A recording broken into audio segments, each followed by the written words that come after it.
Come on. Yeah. Shush now. Yeah. You just translate. 원래 텐스는 좀 보호하자면 굉장히 고풍스럽고 좋은 비싼 동네인데 제레미 말로는 죽은 동네라고. And that. Now, the reason I say this is simply because everything that's changing in London is happening in East London. Okay? Traditionally, because this area of London was very poor. 그 지금 런던 전체적에서 큰 변화를 이루고 있는 거는 대부분 이제 동쪽에 많은 변화가 이루어지고 있는데요. 지금 저희가 있는 올드 스트리트는 뭐 중간에서 약간 동쪽 이제 중심 지역이기도 하고 약간 동쪽으로 치우쳐져 있기도 한데 되게 가난한 동네였다고 합니다. It's amazing, really, because the city of London, the financial centre of the United Kingdom, is 2 minutes walk from here. 왜냐면 영국 처음으로 이제 금융 혁신이 일어난 그 시티 오브 런던이 바로 여기서 2분 거리에 있는데도 여기는 굉장히 가난한 동네였다고 하고요. And yet, until about 10 to 15 years ago, the areas around the financial centre were quite poor areas. 그래서 한 10년, 15년 전만 하더라도 그 경제 중심 지역 테두리 그 근처 지역은 되게 가난했다고 합니다. And what's changed over the last 10 years is tech startups, and as a result, huge gentrification of this zone of London, this area of London. 네, 그 저희가 흔히 말하는 젠트리피케이션이라고 하죠. 그래서 그러한 그 경제 중심 지역을 토대로 여기도 이제 굉장히 이제 많이 비싸지기도 하면서 네, 많이 살아났다고 하는데요. Now, if we go back 10 years, then we're talking about the financial crash in 2008. And of course, a lot of people who were working in the city of London lost their jobs. In 2008. 네, 그 2008년도에 그 경제 위기가 되게 크게 왔었는데요. 그래서 여기 근처에서 이제 시티 오브 런던에서 일하는 금융인들이 굉장히 많은 분들이 직업을 잃으셨다고 합니다. Okay, but these people had money. Of course, they were in good, well-paid jobs, so they had some money. At the same time, you had new graduates, some of whom would expect to go and work in the city of London. Of course, the jobs were not available. 근데 그렇게 직장 잃으신 분들도 실질적으로 이제 금융가에서 일하셨으니까 돈을 많이 모으셨다고 하고, 그리고 이제 그 무렵에 이제 졸업한 학생들 있잖아요. 학생들은 또 그 중에서 어느 정도의 그 퍼센테이지는 나는 금융에서 아직 일하고 싶어라는 생각을 갖고 있었다고 하는데요. And the third ingredient in my story, anyway, the third ingredient is we had in 2008 apps on the iPhone coming out. 또 이렇게 시기적으로 이제 그때는 이제 어플리케이션이 이제 처음 나온 시기였다고도 합니다. Okay, so we've got people with money who've lost their jobs. We've got young people who are desperately interested in technology who realise that these apps have the potential to have a new type of career. And of course, they moved into this area because one, you were close to the money, and two, it was very cheap to rent office space. 그래서 그렇게 10년 전만 해도 세 가지 요소가 맞은 거죠. 돈이 많은 퇴직한 잘린 직장 그 금융가들이 있었고, 그리고 이제 막 이제 졸업한 학생들이 있었고, 그리고 이제 앱이 발달하게 됨으로써 사람들이 이 근처에 렌트를 많이 했다고 해요. 왜냐면 일단은 그때는 쌌었고, 그리고 저희가 뭐 제레미 말로는 돈이 바로 옆에 있으니까, 돈 옆에 있는데 그 렌트할 그 월세는 싸니까 이쪽에 많은 그러한 사업들을 차렸다고 합니다. Now the area you're in today is now referred to as Silicon Roundabout. Okay, it doesn't look like Silicon Valley. Okay, I accept that. It does not look like Silicon Valley. The name, the Silicon Roundabout area, was originally a joke, but it is a significant tech startup area now. It is the biggest in Europe by quite a long way. It used to be considered Silicon Valley is the biggest, then New York, then London. I was talking to someone recently, he reckoned London is now potentially bigger than New York. I'm not sure if that's true. But in the European context, this is the most significant area of tech startups in Europe. 네, 그래서 그런 신기술 스타트업하는 컴퍼니를 따지면 물론 실리콘밸리가 가장 앞서고 그 다음에 뉴욕이고 그 다음에 런던이지만 사람들 말로는 지금 런던이 너무 성장하고 있어서 뭐 뉴욕을 제쳤다라고 표현할 수도 있다고 하는데요. 아까 실리콘 라운드어바웃이라고 말씀하셨는데 라운드어바웃은 저희 흔히 말하는 약간 영국식 교차로 같은 건데 이렇게 동그랗게 돼 있어서 차들이 이렇게 껴가지고 가는 건데 실리콘밸리에 이제 다른 비유하는 이제 런던식 표현이 있고요.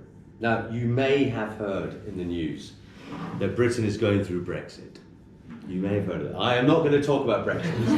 It is too depressing, my friend. It's too depressing. It's too depressing. But it hasn't stopped the growth of technology companies. You know, this year, every month, $1 billion, over $1 billion has been invested in tech startup companies. That money, most of that money has come from America or from Asia. 저희 지금 영국이 브렉시트로 굉장히 위험하긴 하지만 그래도 이 테크 스타트업의 성장세에는 큰 지장을 주지는 않았다고 합니다.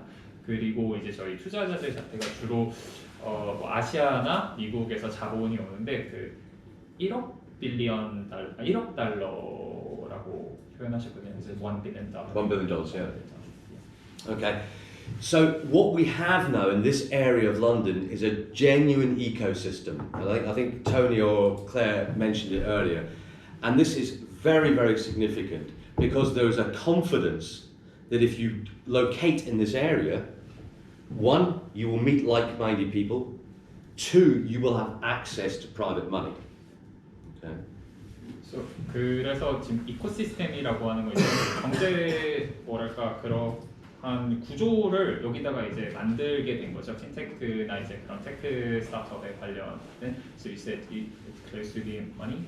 You're close to money, and the other thing, you will meet other people doing the same sorts of things. So there's a genuine network. 네, 그래서 왜 그러한 그러한 시스템을 여기다 구축했냐면은 이 근처에는 다 비슷한 사업의 컴퍼니가 있어서 필요하면 언제든지 가서 만날 수 있고 그리고 근처에 뭐 당연히 은행가도 있으니까 돈 관련해서도 언제든지 접근을 할 수 있어서 용이하기 때문에 여기가 이제 그런 테크 스타트업의 이코시스템을 정착시키기 위한 아주 좋은 입지 조건을 갖고 있다고 합니다. Okay, now the next story I have to tell you, you must promise me you won't tell Tony or Claire. This is very important, okay? The story that I read or I was told, and I no longer can remember, I'm too old to care, was that a few years ago in Barclays, the IT department gave the senior executives iPads.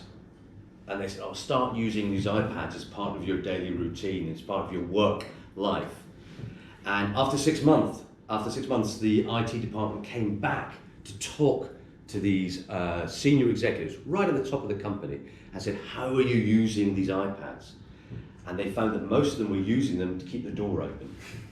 Okay. 뭐 이렇게 바클레이의 그 임원분들이죠. 이제 그분들이 이제 몇 년 전만 해도 그 아이패드를 어떻게 원래 추진하는 거는 이제 아이패드를 사용해서 이제 편리하게 뭐 정보 공유를 하고 회의를 하자는 식으로 했었는데 그분들은 실질적으로는 이제 문 이렇게 잡아놓는 용도로 그러한 거치대 용도로 아이패드를 사용했다고 합니다. Now I've asked in here before if this is true. No comment comes the answer. No comment. So I have to assume it's true. But the point is that at that point Barclays realised they had a significant problem, which is they didn't know how to innovate. They didn't know how to bring technology into the company. At the very top of the company, they simply lacked the understanding, and that's why they opened up Think Rise. 이게 굉장히 중요한 게 여기서 이유는 이제 그분들이 몇 년 전이면 저희가 사실상 아이패드도 많이 익숙해지고 스마트폰에 익숙해져야 되는데 그러한 임원분들이 그런 걸 사용을 거부하고 인지를 못하는 것 자체가 그렇게 큰 기업에 있어서 가장 큰 뭐 혁신적인 그런 개발 사업에 있어서 가장 큰 문제였다고 생각돼서 그래서 이제 그게 뭐 시발점이 될 수도 있지만 그러한 이유로 이제 이러한 바클레이스 액셀러레이터나 그 핀테크 중심된 그 사업부가 생겼다고 합니다. And I think Barclays would accept. In fact, Tony referred to this earlier. Is that for technology, the speed of change required is very difficult to do in a large organisation because decisions take time in a large organisation, whereas a small company can change direction very quickly and implement technology very quickly, and therefore they want to be present in the world of small, exciting new companies. 그래서 지금 여기 있는 이러한 기업들이나 그런 작은 핀테크들이 모여있는 회사의 장점은 저희가 큰 기업에서 예를 들어서 한번 저희 회의 결과로 발표를 하면은 그 위에 거쳐가는 단계가 너무 많잖아요. 그리고 이제 내려와서 다른 이렇게 피드백이 오는 것도 굉장히 시간이 많이 걸리는데 이러한 그 개별적인 파트너 회사를 설립함으로써 실시간으로 그러한 핀테크 스타트업이 어떤 식으로 변화하고 있는지에 대한 정보도 빨리 받을 수 있고 저희가 이제 거기서 이 회사들의 방향성에 맞게 빨리 이렇게 선회를 시킬 수 있다는 거죠. 뒤처지지 않게 큰 기업에 있으면 아무래도 보고를 하고 다시 보고가 내려오는 과정에서 시간이 걸릴 수 있는데 지금 저희가 갖고 있는 이러한 시스템은 그러한 그 불편함을 많이 줄여줄 수 있고 되게 일의 그 사업에 있어서 많은 장점이 있다고 합니다. But of course, there's a downside as well, because when Barclays move into an area like this, traditionally a very cheap rent area, they help to push rent up in price, which means it's harder for small companies to hire office space. 이게 꼭 그 장점만 있는 건 아닌데요. 단점은 이제 그러한 큰 기업들이 이렇게 뭐 상대적으로 런던에서 임대료가 낮은 지역에 상주를 하게 되면 아무래도 주변 지역들의 상권이나 그 임대료를 올리게 되니까 다른 추가적으로 파생되는 그러한 기업들, 그 작은 회사들이 자리 잡기 좀 더 어려워지는 그런 단점도 있다고 합니다. I mean, just to give you a sort of rough reference, 10, 15 years ago in this area, you could probably rent, we talk about per square foot, how you rent an office. It would have been about £10 a square foot. Now it's about £80 a square foot. 그래서 뭐 10년 전이랑 비교를 하면은 한 8배 정도가 올랐을 정도로 그 평당. 네. Okay, so that means that the importance of co-working spaces, and there are dozens around here now, they are so popular, they have been very important to allow technology startups to stay in this area, to be able to afford to stay in this area. 그래서 그러한 이유로 이러한 그 코워킹 협력 공간이 그런 건물들이 많이 생겼다고 합니다. Just down the road, I'm trying to work out which way I'm looking now. So yeah, just over your shoulder over there, you can see a sort of small building. Well, it's not that small; it's quite big. That's Amazon.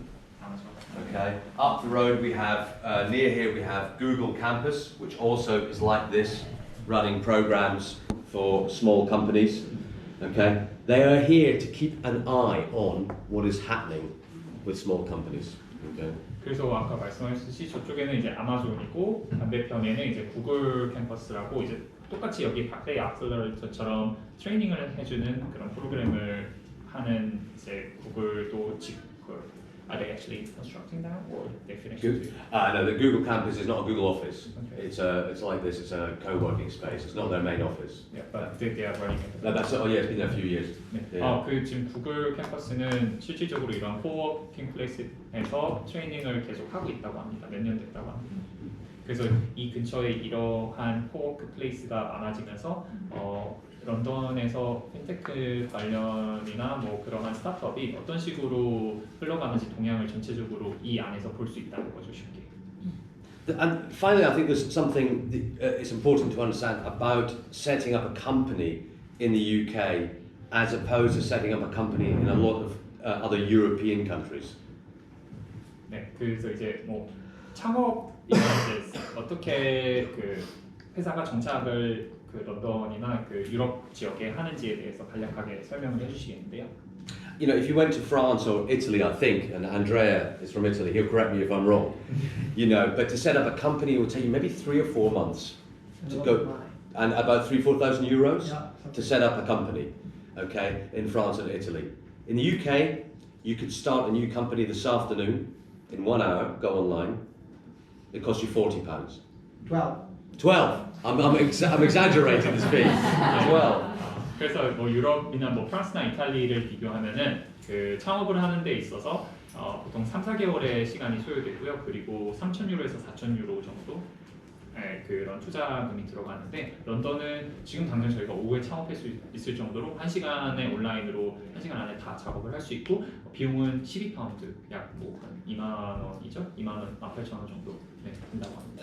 The other aspect, of course, in the UK is that it's much easier to hire people and much easier to fire people. Okay, which, of course, is a double-edged sword. But again, those sorts of the rights of workers in other European countries are far more difficult to change. Whereas here, you can hire and fire quite easily.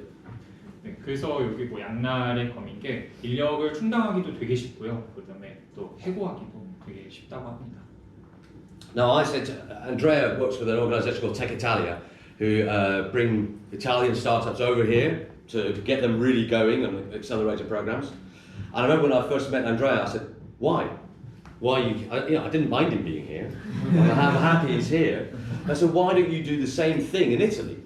Why are you bringing Italian companies to London to grow? Why not do it in Italy?" And tell me what you said, Andrea. Tell me what you said. So basically, the amount of investment they make here in startups is 10 times what they do in Italy. Raising funds in Italy is quite impossible. There is no ecosystem. So here there are a lot of people who can help the startup because they know how it works. They have done it before. In Italy, like in other countries, like there is not this ecosystem. So it has been developed here, and it's the first country in Europe, the third one hub in the world. So you can find here expertise, skills, money, supporting companies, organizations like this that you cannot find elsewhere. So this is the reason why. Thank you. Thank you. Beautifully done. Beautifully done. 그래서 지금 저기 안드레는 이탈리아에서 그러한 기업들을 여기다가 이제 추천해주고 그런 일을 하고 계시는데요. 그 제르미가 그래서 물어봤을게요. 왜 그러면 이탈리아에 이러한 바클레이스 액셀레이터를 차리지 왜 굳이 여기로 데려오냐 했는데 일단 가장 큰 이유는 펀딩이죠. 펀딩 자체가 이탈리아랑 비교했을 때 10배 이상 큰 규모의 그런 후원금이 조성돼 있고요. 그리고 이제 이탈리아에는 그러한 경제 이코시스템이 설립되지 않았다고 합니다. 그래가지고 그렇게 거기서 새로 이코시스템을 찾고 기다리고 그러는 시간에 여기에 와서 여기 이탈리아 회사 같이 경쟁할 수 있게 하고 그러한 이유들로 인해서 이탈리아 회사를 많이 추천하고 있다고 합니다. And finally, before we go downstairs and get an excellent photograph, you'll notice that Tony talked about hashtag home of fintech. Okay, Yeah. so it's on the